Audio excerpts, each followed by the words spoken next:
Hey, Andrea, guess what it is? It's season 3, and here we are ready to go. I'm excited to jump back in the pond. I'm talking about season 3 of the podcast. So, Well, what's more exciting, The Way Home or our podcast? I don't know. I've got thoughts. Okay. This is Eric, This is Andrea. and this is Hallmark Mysteries and And More. This podcast was created by fans for fans and is not affiliated with or sponsored by Hallmark or the Hallmark channel. Well, Well, congrats on season 3. yes, I know. Season, obviously, the second one with you, Yeah. which is very exciting. Do you know we did, I think it was 77 episodes last year? It's Wow, really? crazy, That's a isn't it? lot. Yes, I That is a know. lot. And they just keep adding up. And as you know, we've joked about it's kind of like this little, well, for you, I can't say a second job because you have 90 jobs, but it's essentially like a whole job on its own getting these things going. So, but a fun one. I know. Second podcast for me. I I know. have my own podcast too. I tried doing one with my daughter and she denied me. I was because she's like a big psych fan. She's like, oh, this, that, and another. I'm like, all right, let's do a psych one. We'll do a watch thing where I'll watch a new episode and then we can talk about it. And she's like, yeah, nah. So It's a time commitment. So that's the it one is. thing I don't think people understand is like I have my, which I do for us too, is I put together the outline, what are we going to talk about, and that all takes a lot of work. So like as you're listening to this, you're like, oh, it's Tuesday. So there is a little tweak we're gonna do. We decided to kind of pull out The Way Home and the Spencer sisters because there are two mini kind of episodes within the one movie. We thought it'd be better to yank them out. So they're gonna drop on Tuesdays, and then we'll have the movie recap right now of Gourmet Detective on Thursdays. So in case people are wondering, that's kind of the framework we came up with. So we'll see how that goes. And then we'll just do our special bonus issues, probably maybe on Saturday or something like that. So someone can listen to those fun ones Yeah, on with the interviews. weekend. Yes.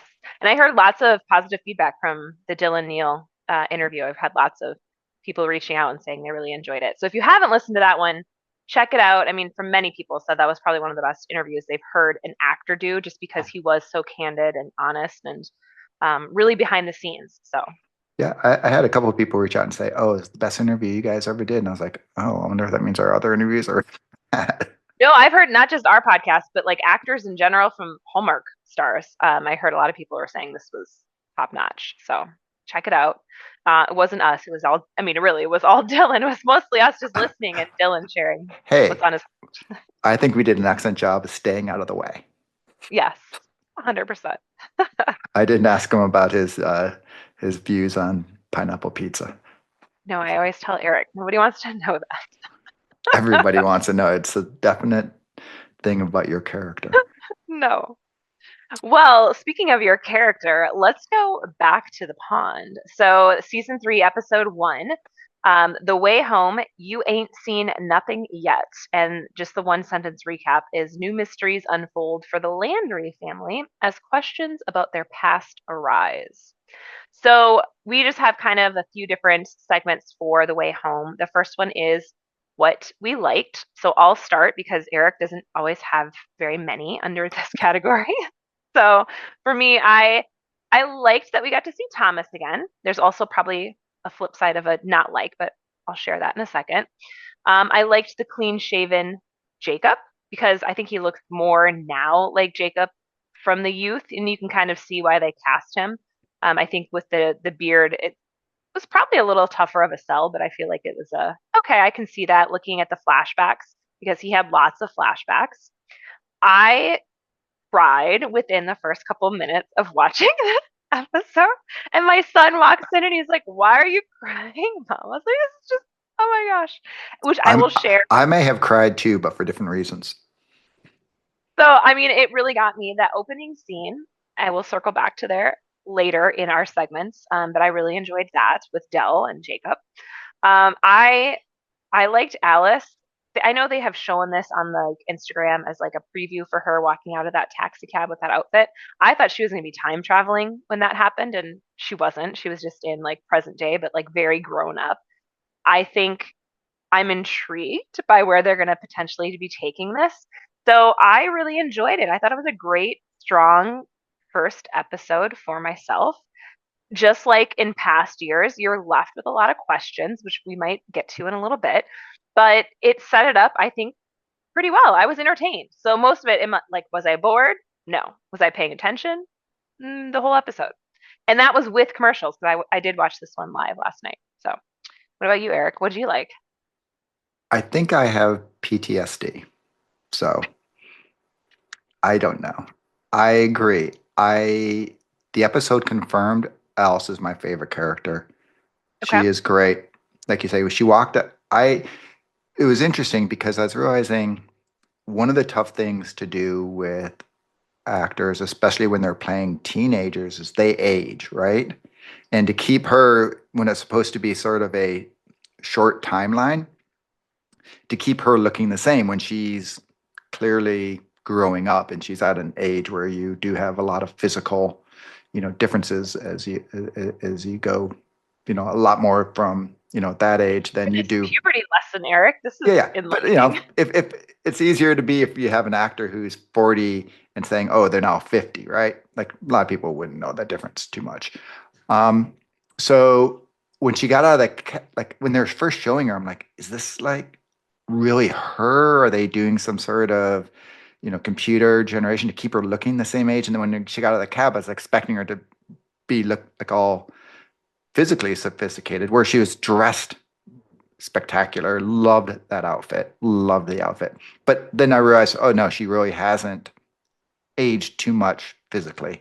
So it is still believable that she's at the character. Because I was concerned that she was going to be like, in a week, all of a sudden she looks 2 years older, right?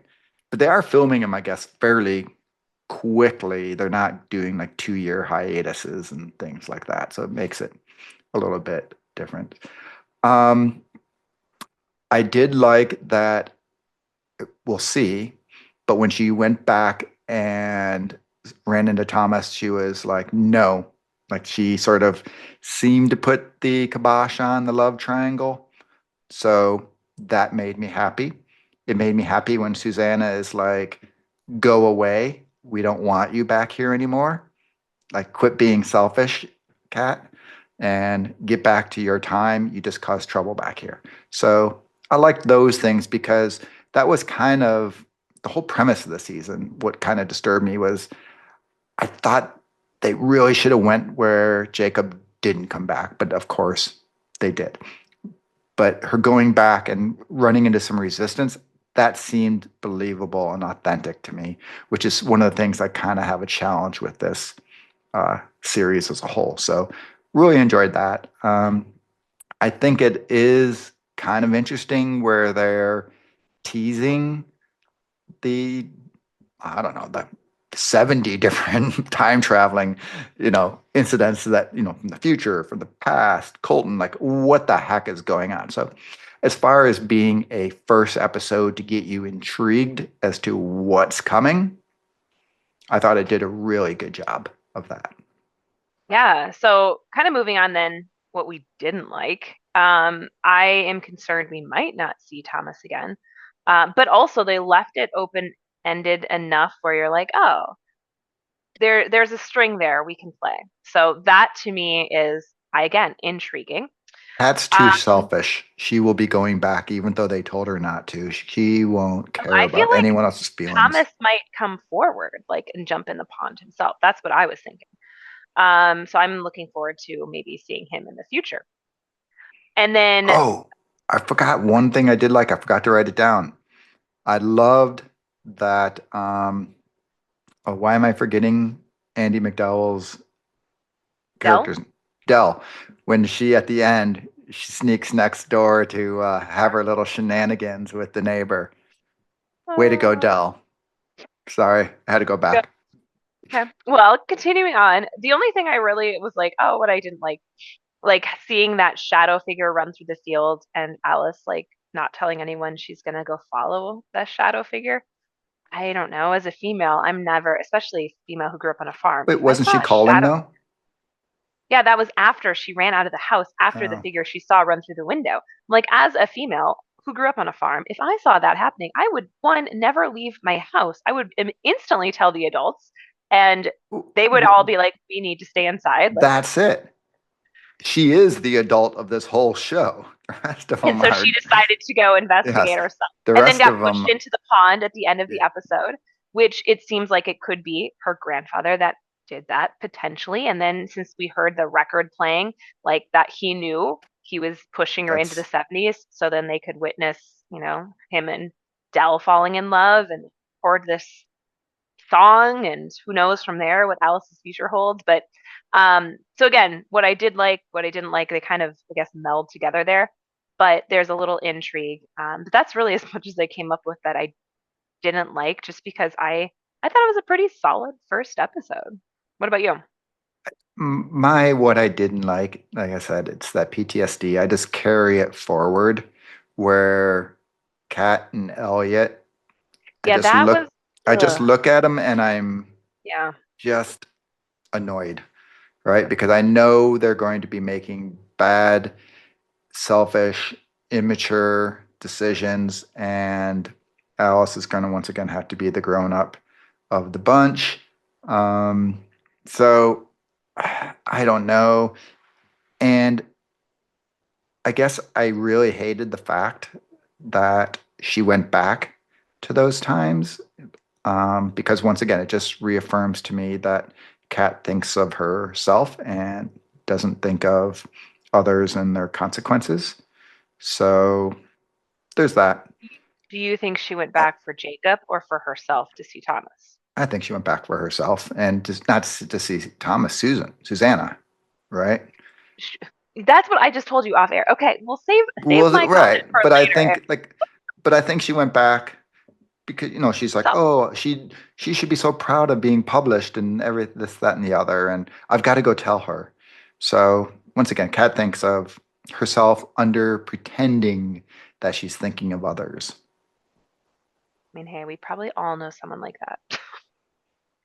So So, looking at standout scene or performance, again, I'm going to circle back to that opening scene that made me cry with the Jacob and Dell sitting at the table, and then, Kat asking Jacob, like, are you sure you want to do this? Like, you can't go back if come here, like, it's mom.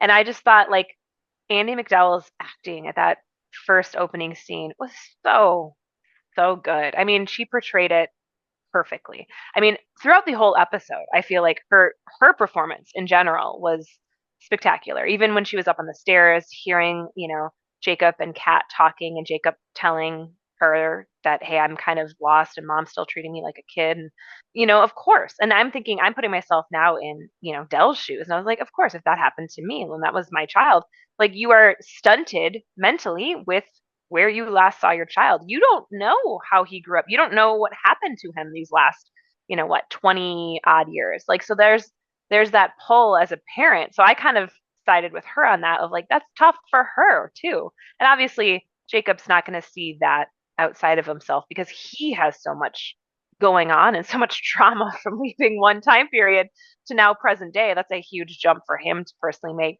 So it's just an interesting, I mean, lots of trauma, lots of stuff happening.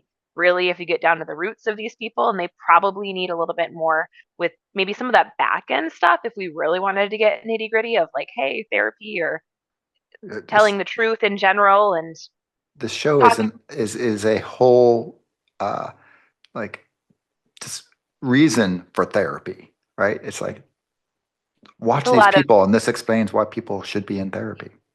there's just a Every lot one of of stuff them. they need to work out, you know. So, but again, standout scene or performance was just Andy McDowell pretty much throughout the whole episode. I thought she nailed it. What about you? I'd say Alice getting out of the car and just reintroducing Alex, coming back. I thought that was great. But I'm going to go with when they, at the very end, when they played the record and all of a sudden they're like, wait, that's Alice singing. I thought like that was a good surprise for me that I did not see coming. And by the way, when you're going back about the backstory of it seems like somehow, some way, they should be addressing a little bit when this guy grows up. Because, like, sure, he was a kid who was in modern days, right? But he spent literally is majority of his life back in what was it, 18? No, it's earlier than that. Whatever it was, 17 something. And like technology and everything like that of just adjusting to present day. Yeah. I mean, all they show him is just standing out in the field and hey, he's a great farmer. Like I think they missed an opportunity for that. But back to my scene. I thought it was a really good twist. And I didn't know so many people had so many 45s, but I guess they do because whatever, it's in the 70s.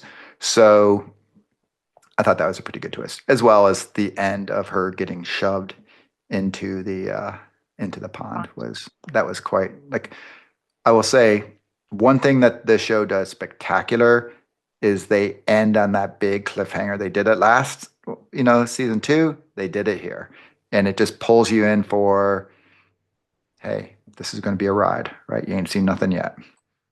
Yeah, that kind of goes into what we are hoping is coming or not coming. And that kind of goes into mine is, just answers about Colton and Alice singing together. Obviously, from what we see potentially coming is she's back there and watching them, Dell and Colton, fall in love. And I'll be curious to see how that all interaction goes. And then Alice, too, with her necklace and was it Cassie? The potentially her daughter and that whole thing. Are we going to get more of that this season? I don't know. I'm kind of intrigued. I feel like we could just because they dangled that carrot there, or maybe they just wanted us to remind us of that, and then maybe we'll circle back towards the later. I mean, if this show gets picked up again for another season, they have another avenue that they could explore, Mm. but you have to again dangle the carrot to us to remind us that this even happened because I think they do a good job of trying to connect that and piece us through. So I think there's room for that to be explored, maybe towards the end of this season or even early season four if they wanted. So, I think what it about would you? be. I think it's this season. I don't think they would dangle it in the first episode to get us excited for a fourth That season of coil it. sticker on the guitar case, though, that was dangled in season one, and we really didn't have anything about it until towards Yeah, the end of but it season two. wasn't. Oh, all And it's right. still there right now. It's still out there in season three. So, Yeah. It just seems interesting, her relationship with Susanna. okay, Eric, I will share mine then. So I said, what questions do This we have? was you. I Oh, said, yeah, I told you this off air. So this was my question to Eric off air. I felt like Kat and Susanna had like chemistry back when she went back. It was like a hey, like I want to see you, Kat, with the Susanna energy. And I just feel like Susanna was like, no, we can't be seen. And I felt like those two had the most chemistry throughout this first episode. And so at first I'm like, oh, maybe this is why they put it on Hallmark Plus, is they didn't want Hallmark Channel. Like maybe they are going to have a relationship there with a same sex couple. And I was like, they're going to spin us in this direction. And then that would not be Hallmark Channel. People would not be super happy. So that got me spinning. I don't know if that's going to happen or not, but that was my question. Am I the I'm only one who thought that, or did you feel that no, coming? to your point, but Kat obsesses on everybody. So I don't know if it's just, hey, I obsess on you because I like you and I think you're a smart woman who should accomplish much, or she's obsessing on her because she has a romantic interest in her. So I don't know. I know that there's a strong relationship there of some sort. Yeah. The other thing that as far as what like I'm looking forward to is, are they going to explore more this adjustment of Jacob or not? Or are they just going to gloss over it and just get going forward and stuff? Because I think that's part of the story, is just how he's adjusting, because we're gonna start introducing you more into the town and all these things. And I just would find that completely overwhelming as a person. First of all, you're dealing with the reuniting of your family, but then you're also just exploring this entirely new world, right? Regardless of pond and this, that, or the other. So, and I think, and so for me, mine was the future. And because if you think about it, Alice went back and saw her mom when they were getting together and things. So Cassie sort of doing the similar type path, right? So And the I baby. don't. We didn't even talk about who was the Oh baby yeah, that yeah, was, yeah. and so again, there's lots of strings I I think forgot that about they that. left us intrigued with. So, anything else with the pond before we jump into the Spencer sisters? I will say that my final thought would be I think they do know how to do an episode to pull you in, as I said before. I Oh think yeah. totally do that. But all that being said, if we weren't doing this You for wouldn't the watch it? podcast, no, I will say I'm not, I'm like I said, I'm more emotionally disattached to it than attached to it. Even with, like I said, I 100% say it pulled me in and I'm like, what's going on? And I had the intrigue. But if I did not find out, I don't think I would lose any sleep. That's so interesting because that's how I feel right now with Virgin River. I started whatever season they're on right now, and I think it's seven. I'm like I watched a couple episodes and then I just have watched other things. I just have no intrigue to dive into it, and I should, and they're on the court case. And should Preacher, does he go to jail? Does he not? Like it's just interesting how sometimes there are those shows that, and I feel like Virgin River hit that series, which could play into, I guess, our mysteries and thinking about mysteries in general. When do you just kind of not care anymore about the main characters, and why does that happen? And I think for Virgin River, I think if maybe they released earlier than a year away, because maybe I would have been pulled in 6 months ago, but now there's just so much content that comes at us, and so I think you lose interest in shows, which could then again pull into like Curious Caterers if we're not going to get a new one for a while. That's how you lose stuff. I think that's how It, you lose an audience. but it's also hard to keep intrigue that many seasons, Yes. right? That's also in Hallmark's case, like that's how you lose an audience. If you have these huge gaps, you lose people because you just have to become reinvested in these characters. And Well, then do you care enough to? we talked about this cut color murder. Yeah. I Yes. so into it, but I've kind of got to the point now where I'm like, eh. Now, if a new one came, I would be excited. Yes, but I am not. And Nikki and Nora, it's getting close to that for me because there's so much new stuff that I want a new tip line. I want more Aurora. I want all these other ones, the Crimes of Fashion. Like I want these new ones, and it's kind of not even there. But all right, well, let's talk about something else new. Spencer Sisters, which is an interesting show over there in Hallmark Plus. All right. So the episode one. Now I have heard from people if you watch it via Friendly, the Hallmark Plus app via Friendly, they are out of order. So just a heads up, I'm going to read you the name of the one that we're watching because I'm watching it in order that Hallmark Plus has on its own because I just have the app on its own and I went to IMDb just to verify. So just a heads up, if you have watched it and it's through Friendly, you might have watched them out of order and it didn't make sense because I did have some people send me DMs saying they were halfway through and they were like, this doesn't make sense. And then they realized that somehow Oh. I don't know why they put them out of order. Well, But scholars, your Murder She Wrote did that. Um, yeah, yeah. So sometimes you just have to kind of double check things. If they feel off, you probably have to just pause and make sure it's in the right orders. But the scholars snafu is the episode one when Darby's friend Kaya is wrongfully accused of plagiarism. Darby and her best-selling author mother Victoria must put aside their differences and investigate. They uncover a scandal. All right, so the Spencer sisters, it originally aired I think a year ago on, was it's it a Canadian? Canadian. So I had not seen it or heard of it. Had you? Nope. I mean, we wouldn't have access to it. So, I suppose, yeah. So for myself, what I liked, I mean, obviously this first episode is you're getting a feel for all the characters, and that's to be expected. So I actually liked the opening scene and how it quickly set up Darby and her background, as well as her relationship with her mother. So I think they did a really good job of introducing us to the things that we need to know about these characters without, I mean, with 40 minutes. You have 40 minutes to get all this in, plus, right. going through a case. Like, it's a lot. And I think they did it in a well paced way. Personally, they had basketball, so I would have already been like all in just because basketball was part of this. So I liked that. I also liked the scene where her mom and her walked out of the practice and they had like the basketball player who was like shorter than them. And they were just both like, are you sure you played? How did you get on this team? Because again, having like I played basketball in college. My husband still coaches basketball. There's a height. Like, I'm sorry. All of them are at least 6'1" or 6'2", and that's at the very smallest. Most are 6'5" and above nowadays. And so to have a kid, he's probably like 5'10", He's walking next playing to them. Canadian. He's playing Canadian It still doesn't matter. small You college rarely have basketball. some shorter basketball players like that. So that to me was really funny. I liked their relationship. I would find this. I've only watched 2 episodes, so I'm trying to stay with when we're reviewing, just so I don't get too far ahead and forget what each episode is about.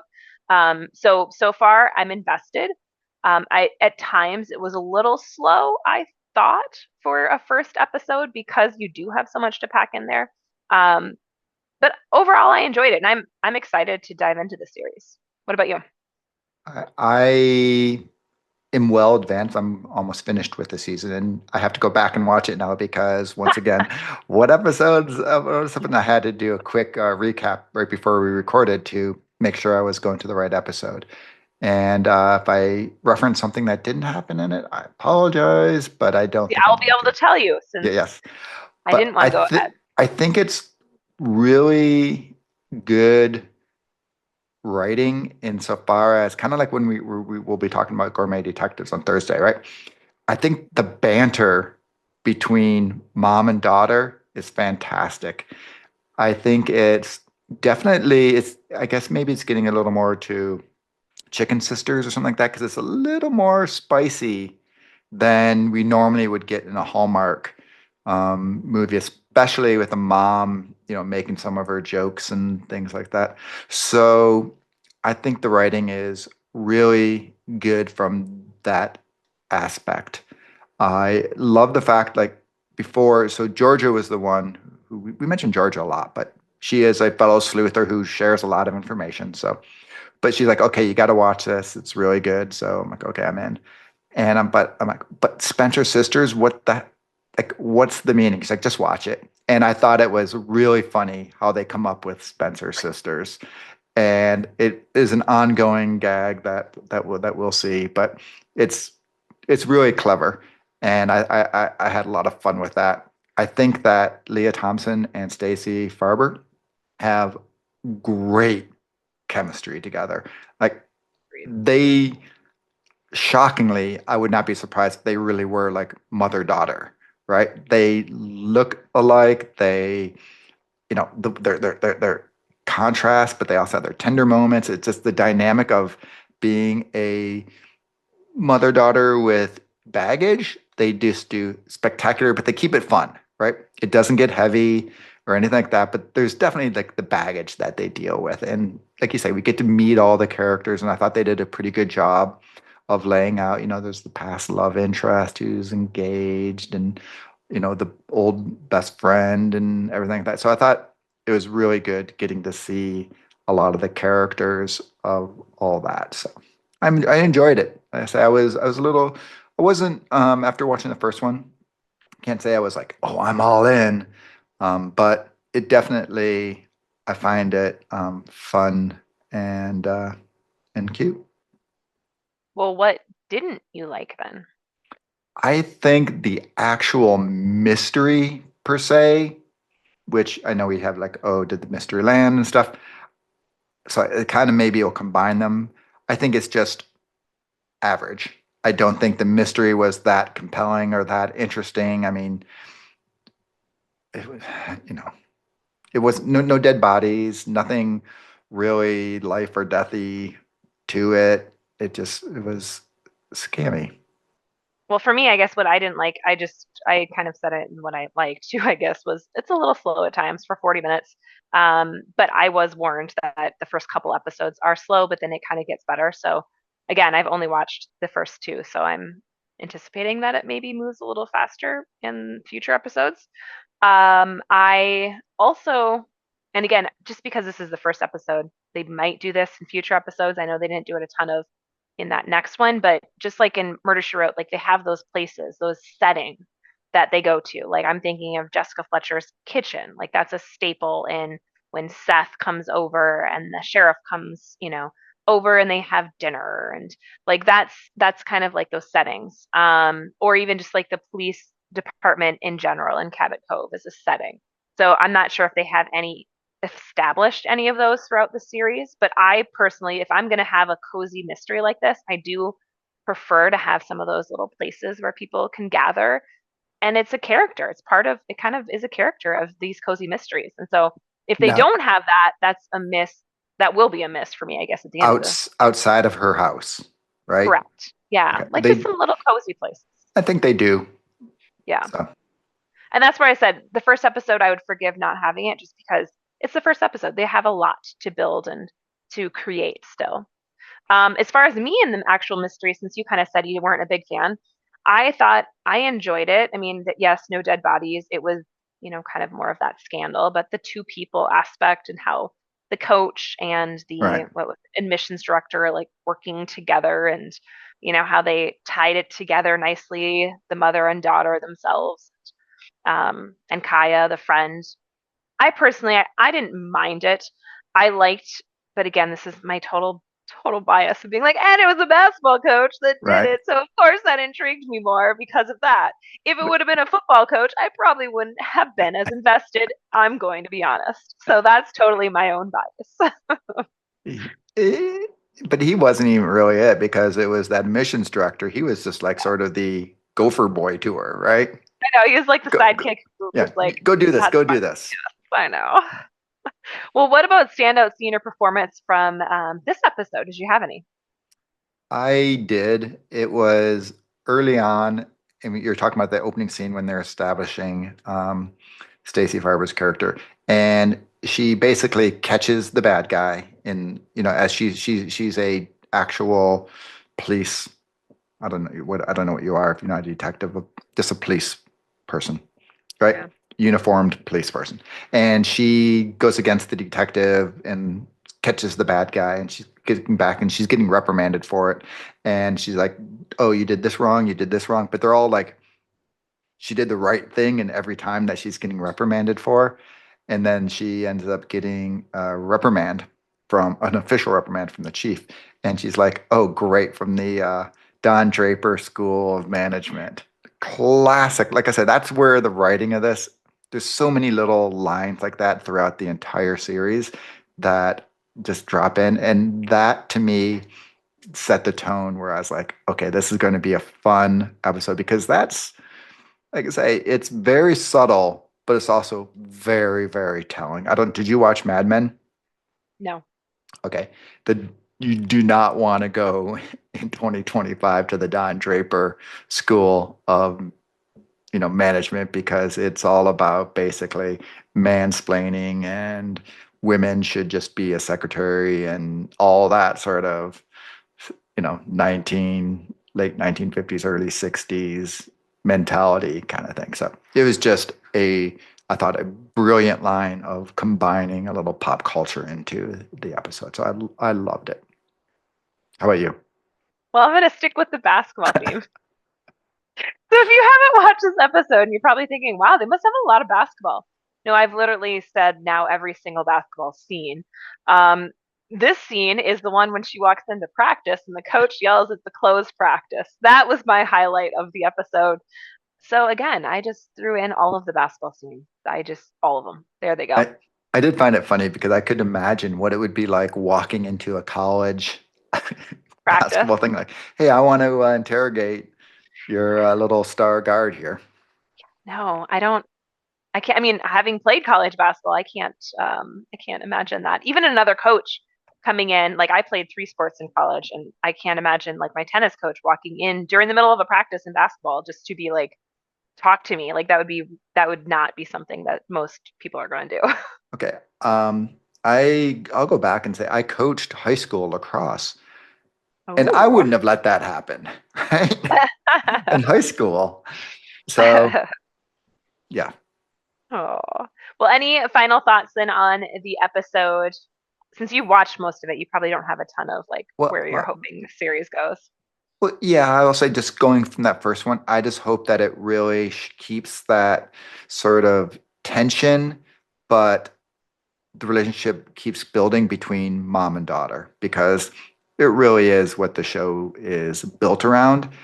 And like I said, they both do spectacular performances in it. And so I just want to hope it keeps all of that rolling because it's just so much fun seeing them interact.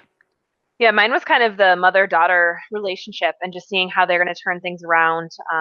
I wrote that the mother being called a has-been author, and then the daughter quitting the force, and then, the detective test, all of these things lingering.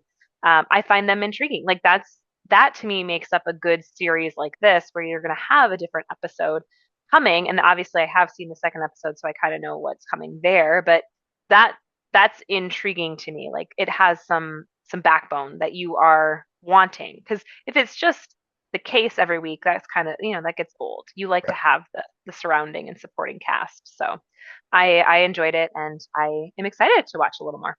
And I'll say it's just a very spicy show for Hallmark, right? I don't see it ever being on the network because it, I mean, think the first scene is her hopping out of bed with, a dude. So, and then he ends up, cheating on her with whatever in the girl in the closet scene kind of thing. So, like I say, it's very, it's not by any means rated R spicy, but for this genre, it definitely has, some spiciness to it. So I thought, like I say, it's a fun series, and I'm Worth glad a it's on watch. Plus. If you're thinking about it, I would say worth a watch. It's not Mistletoe Murder's good, but it is something that might hold you over since we don't have a new mystery coming for a Exactly. little bit. I So, think it's a great thing for sleuthers. Like, hey, what am I going to do with my time? If you went and got, which we'll talk about in a second, but you got the Hallmark, uh, you know, deal. It's a great, the $1.99 special that they had Black Friday. You can knock out the whole thing, binge it. They'll give you a little tide over until we get a little Hannah. all right, it's been a pleasure. It's been fun. Bye.